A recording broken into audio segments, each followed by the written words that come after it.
Hello everyone, good morning to all. Welcome to UN Digital Class. Today we are going to discuss a new part relating to Sale of Goods Act, which is conditions and warranties. So before going to discuss relating to conditions and warranties, first we must know what is stipulation.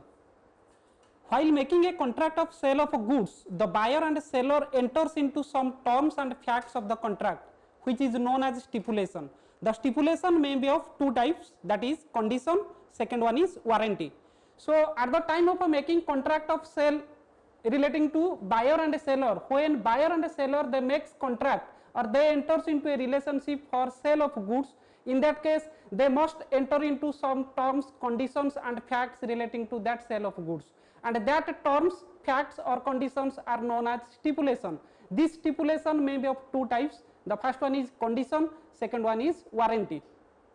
What is condition? According to section 12 subsection 2, a condition is a stipulation essential to the main purpose of the contract, the breach of which gives rise the right to treat the contract as repudiated.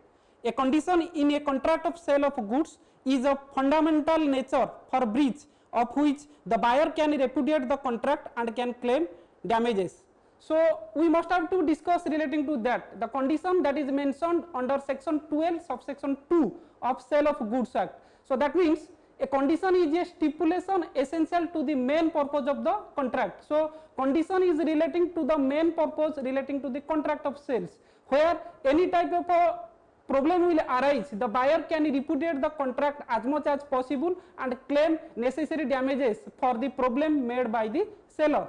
So in order to clear relating to condition, we must have discussed one example, then by following that example we can very clear what is condition. So the example is Divya, a person wants to purchase a horse from Dipti which can run at a speed of 50 km per hour. So here Divya wants to purchase, that means Divya is the buyer and a purchase from Dipti, Dipti is the seller. So they enters into a contract and Divya purchase a horse, the condition is the horse can ride at a speed of 50 km per hour.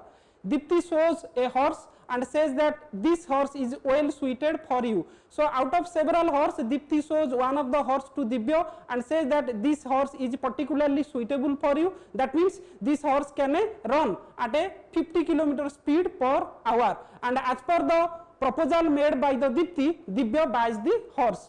And later on Divya finds that the horse can run only at a speed of 30 km per hour. So what the condition is made during the time of a sale between Divya and Dipti, after the sale is made, the horse is running only at a speed of 30 km per hour. That means there is a breach of condition. Condition first was made, that is 50 km per hour, but after the proposal or sale is made, the horse can run at a speed of 30 km per hour. So there is a breach between Divya and Dipti, and that breach is known as breach of condition, and as the buyer is not fulfilled relating to that, so this is known as condition, or there is a which occurs, that is breach of condition.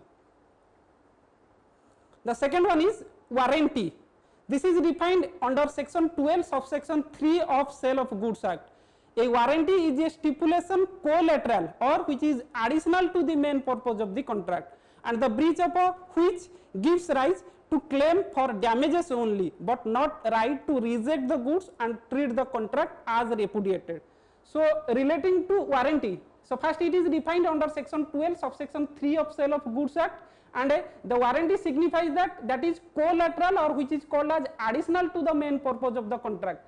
Condition, that is essential to the main purpose, but warranty is not essential, that is collateral or addition or additional to the main purpose. And if there is breach occurs or where there is a breach of warranty occurs, that is not right to reject or repudiate the contract, only right to reject the goods or claim for necessary damages. The buyer has only right to claim for necessary damages, but not the right to repudiate or reject the contract, because this is additional or collateral to the main purpose of the contract. So we can very clear by following one example. A man buys a particular car which is warranted to be quiet to drive and very comfortable. So that is based upon the condition, the car which the man is going to buy, that is very comfortable for him. It turned out that after some days the car starts to make very unpleasant noise every time it is operated, but later on when the buyer use that for his personal use, that is not fulfill the purpose for which it was purchased. That means every time the car makes unpleasant noise, and during that time that buyer suffers different types of a problem at the time of starting the car or at the time of driving the car.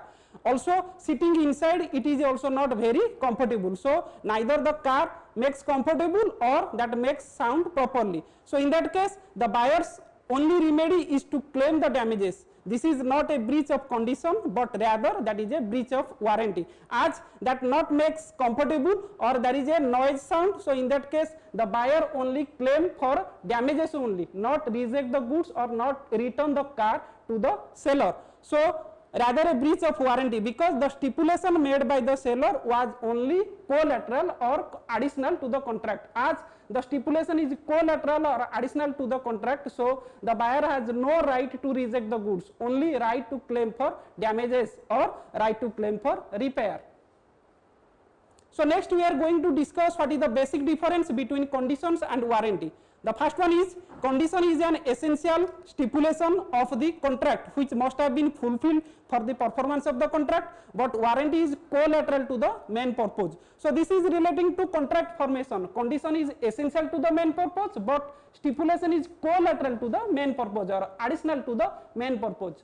The second difference, breach of condition gives right the party to reject the contract as also right to claim damages, but breach of warranty does not give right to reject the contract, it only gives right to claim damages. So in case of a breach of condition, the buyer has right to claim the goods or buyer has the right to reject or repudiate the whole contract, as that is essential to the main purpose. But in case of warranty, the buyer has no right to reject the contract, only right to claim for necessary damages if that suffered by the buyer. The third one is, breach of condition may be treated as breach of warranty, but breach of warranty cannot be treated as breach of condition. So when there is a breach in condition or when there is a breach of condition, the breach of condition may be treated as breach of warranty, but where there is a breach of warranty, the breach of warranty cannot be treated as a breach of condition. These are the three main difference between condition and a warranty. Next we are going to discuss the breach of condition can be treated as a breach of warranty in certain circumstances. We already discussed where there is a breach of condition, the buyer has also chances to treat as breach of warranty and only claim for necessary damages, not to reject the goods if the buyer wants. So what are the different grounds where the breach of condition can be treated as breach of warranty? The first circumstances, voluntary waiver by the buyer. There is one example. A buyer asked for first grade quality of a particular product whose market price is 625 per unit. So this is one condition. The buyer purchase or is going to purchase a particular quality and the quality of product is 625 rupees per unit.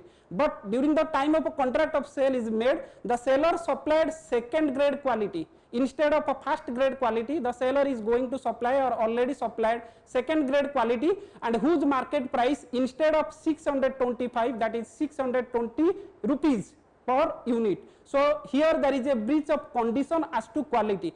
In this case, what the breach of condition is arises, that is relating to quality, because buyer is going to purchase the first grade quality but seller is going to supply second grade quality, and a buyer is going to purchase 625 rupees per unit and seller is going to sell it at 620 rupees per unit. So there is a breach of condition relating to quality, and therefore the buyer has two options available to him. That means either he can keep the goods and claim for damages or return the goods and repudiate the contract as discussed between the terms and condition made by the buyer and a seller. But buyer here kept the goods and claimed the damages which rupees only the difference price, that means the 5 rupees per unit. As there is a breach of condition relating to quality, so here the buyer has two options, either totally reject the contract because of defective quality, or if the buyer keeps the goods relating to second grade quality, then he can claim the damages, and the damages is difference between 630 and 625 rupees. That means only 5 rupees per unit the buyer can claim from the seller. The second point or second circumstances, that is acceptance of a goods by the buyer. It means the buyer should inspect the goods before buying or accepting the goods. So when contract of sale is made, the buyer has the remedy to inspect all types of goods what he has made during the time of a purchase, or before accepting the goods the buyer should inspect that. For example, a buyer buys some goods without inspecting, but later on realizes that seller has breached the condition, but now the buyer cannot repudiate the contract. So there is one example, the buyer purchased the goods without inspection from the seller, and later on at the time of using the goods the buyer thinks that or finds that the goods or the seller makes any type of a repudiation or any type of a problem, and in that case the buyer not claim or repudiate the contract only, therefore the contract now becomes a breach of warranty, as the buyer not inspect the goods, so he has no right to reject the contract. He can only claim for damages if any, and in that case that becomes a breach of warranty. Next we are going to discuss what are the different types of condition and a warranty. The condition and warranty is divided into two parts, that is implied condition and warranty, second one is expressed condition and a warranty. So we will discuss one by one. So first one is implied condition. Condition as to title. It is an important implied condition in every contract of sale, and according to this condition it is presumed that the seller has right to sell the goods. A seller would not have right to sell when neither the owner nor the agent of the owner. If the seller has no title relating to owner of the goods, so he has no right to sell the goods. When he has the right or he becomes the owner, then in that case he has every right to sell the goods. So let us try to understand this with the help of an example, then becomes very clear. So that a person A bought a tractor from another person B. The person B had no title to the tractor, that means the person B is not the real owner of the tractor. Person A then goes on to use the tractor for 3 months, but when person B delivers to person A relating to sale, in that case person A used that tractor for 3 months, and after 3 months the legal owner of the tractor spots it. That means who is the real owner of the tractor? He sue or he spot that the tractor is with the hands of the person A. In this case the law holds that A is bound to within the law and hand over the tractor to the real owner. So during that situation, as the real owner is in front of the A, so A must follow the rules and regulation, and A must transfer that tractor to the real owner. A has the right to sue B, but later on A has the right to sue B because B is not the real owner, and A also recover the purchase price from B, as B is not the real owner of the tractor, and A sells it by default to A or by fault or the negligence made by B, and that transfer or sales to A. In that case A has all right to sue all type of a price which has been paid during the time of a purchase to B and recover the entire amount of price from B. The second one is sale by description. When a buyer intends to buy goods by description, the goods must correspond with the description given by the buyer at the time of a contract of sale is made. If there is any failure, the buyer can refuse to accept the goods. So goods described by description means the seller must have to sell it as per the description made by the buyer. If there is any problem arises from the hands of the seller, so buyer has all right to reject the goods or repudiate the contract. The next point is condition as to quality or fitness. Generally there is no implied condition as to quality or fitness of the goods that are sold for particular purpose, but if there is any condition relating to fitness of the goods for a particular purpose, that may be implied on the part of the seller which the buyer wants them. So there is one example. A purchased a hot water bottle from a chemist. The bottle burst and injured A's wife. So A breach of condition as to fitness and thus committed, and A is liable for the refund of the price and also the damages. So here A purchased the hot water bottle from B or from a chemist, and that bottle or hot water bottle that burst during the time of a purchase or during the time of a use made by A's wife. So, A has all right to repudiate the contract because that is not fitted as per the quality or fitness. The next one is sale by sample. In a contract of sale by sample, there is an implied condition, the bulk shall corresponds with the sample in the quality. The first condition, it must correspond with the particular sample. Then second, the buyer shall have or shall be given a reasonable opportunity chance comparing the bulk with the sample. So, in the second condition, that buyer has all opportunity to take the goods with relating to the sample. And the third one is the goods shall free from all type of a defect, render them unmerchantable, which would not apparent to reasonable examination of the sample. The next one is condition as to sample as well as description. So, the goods must relating to the sample as well as relating to description. So, where the goods are sold by sample as well as by description, the implied condition that the bulk of the goods must corresponds with the sample as well as description. In case any problem is there and that do not tally with the description, the buyer can repudiate the contract. So, what the sample or description made by the buyer at the time of a purchase, if seller makes any default, in that case the buyer has all right to repudiate the contract or reject the contract. The next one is condition as to merchantability. This is implied only when the sale is description and the goods should be merchantable. That means the goods reasonably sellable. Merchantable means that must have the capacity to sell in the market under the description by which they are known in the market. So, one example is there, A purchase a certain quantity of a black yarn from B, who is a dealer in yarn.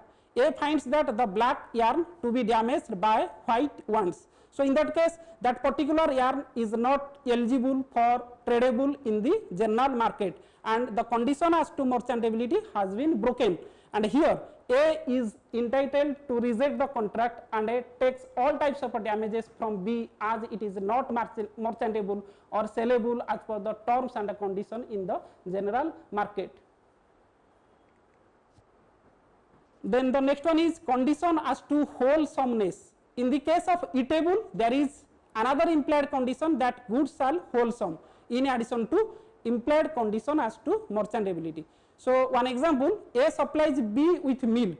The milk contains bacteria and B's wife consumes the milk and diagnosed with disease. So, this example becomes clear that A supplies B, that means A is the seller, B is the buyer, and the goods relating to milk, but that milk contains certain amount of bacteria. So, at the time of using by the B's wife, when consuming that milk, that diagnosed with certain type of disease, she later comes up to the disease, hence there is a breach of condition because of that is not wholesomeness, that means that is not fitted for eatable items as that contains certain amount of bacteria and the person who consumes that suffers with a certain amount of disease. In that case, A has right to reject the contract and claim the necessary damages or expenses from B.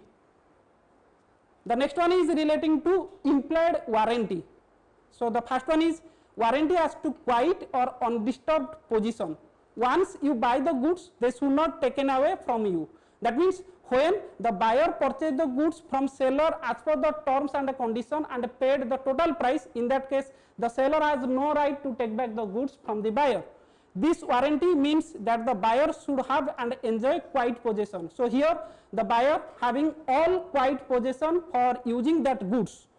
After having gotten the possession of the goods, if he is disturbed in his possession, he is entitled to sue the seller. So, when any type of a disturbance arises during using the goods by the buyer, in that case seller makes any problem, so buyer has all right to reject the contract from the seller or not use that goods.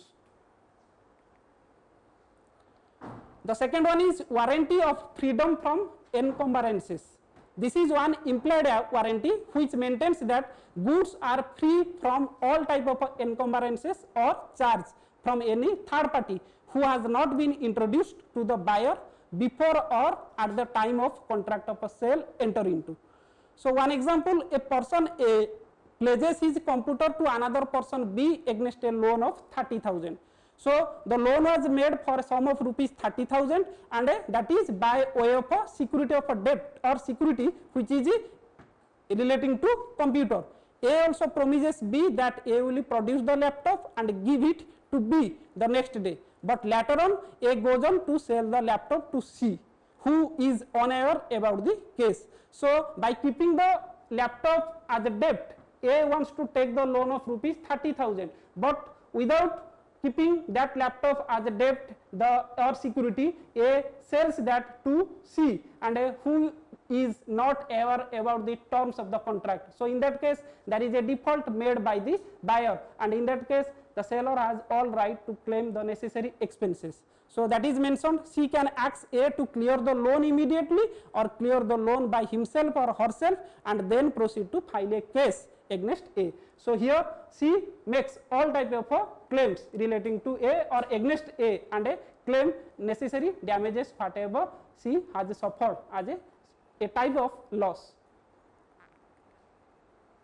Warranty as to quality or fitness by usage of trade. One implied warranty as to quality or fitness for a particular purpose may be annexed by the usage of a trade. For example, a product was sold through an auction and during transit that got damaged and that will be taken as breach of warranty if no such disclosure has been made. So whatever problem or whatever activities has been made that must have been disclosed. If there is no such type of a disclosure made by either side, then other party has the right to claim or to repudiate the contract based upon the implied warranty. Warranty to disclose dangerous nature of goods. In case goods are inherently dangerous or they are likely to be dangerous to the buyer and the buyer is ignorant about that danger, an implied warranty on the part of the seller emerges. So buyer must use the goods safely. If any problem or danger is there, then in that case he has the right to claim relating to that or repudiate or reject the contract.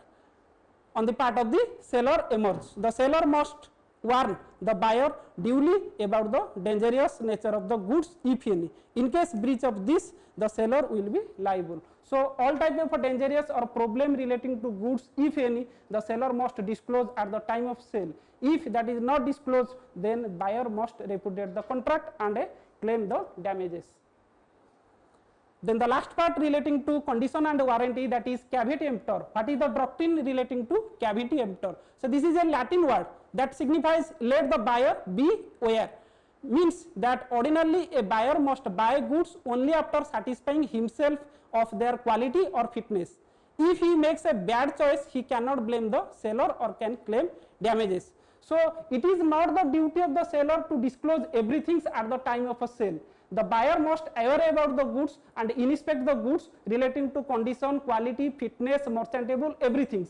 If the buyer is ignoring that and purchase the goods without any type of inspection from the seller, so it is not the part of the buyer to claim necessary expenses from the seller. The buyer must inspect everything and the seller must have to disclose everything. But seller's duty in not every cases that he or she have to disclose everything relating to product or the goods what he is going to sell to the buyer.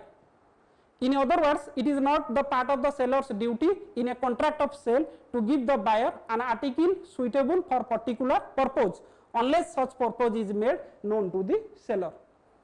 So there is one example. A bought a horse from B. A wanted to enter the horse in a race. Turned out that the horse was not capable running a race on account of being lame. But A did not inform to B relating to that intention. So B will not responsible for the defect of the horse.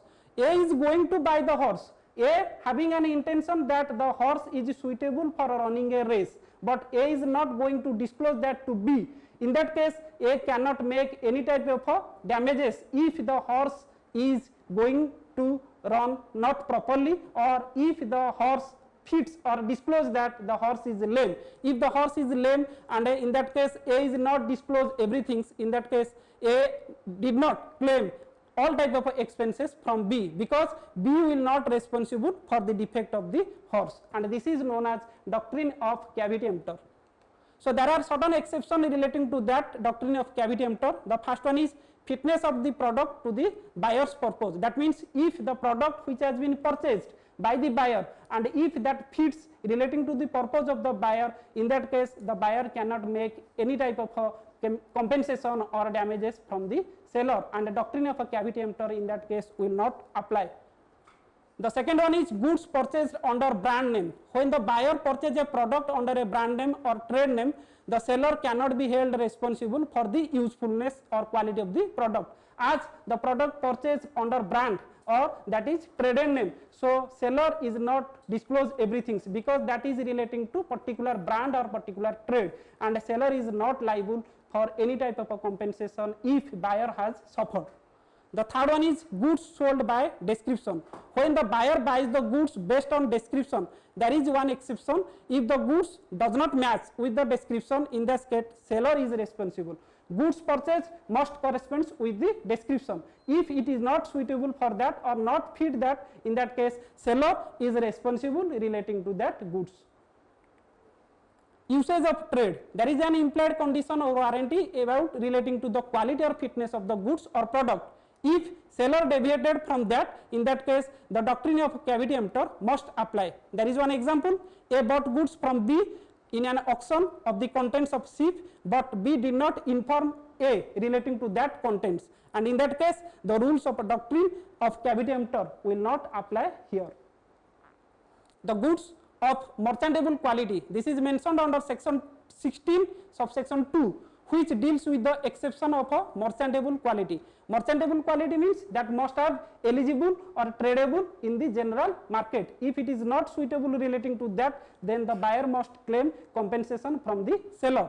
So the section states that the seller who is selling the goods by description has duty of providing the goods relating to merchantable quality, or that means which is capable of passing into the market. If the goods are not marketable quality, then buyer will not be the one who is responsible. So as it is not tradable, or if it is not tradable, the buyer in that case is not liable or not responsible for that, and it will be the seller's responsibility. However, if the buyer has reasonable chance to examine, but if buyer takes all type of opportunity and examine that goods, in that case the exception or the doctrine of cavity emptor will not apply. So thank you all. Next class we will discuss transfer of ownership and what are the rules relating to the transfer of ownership.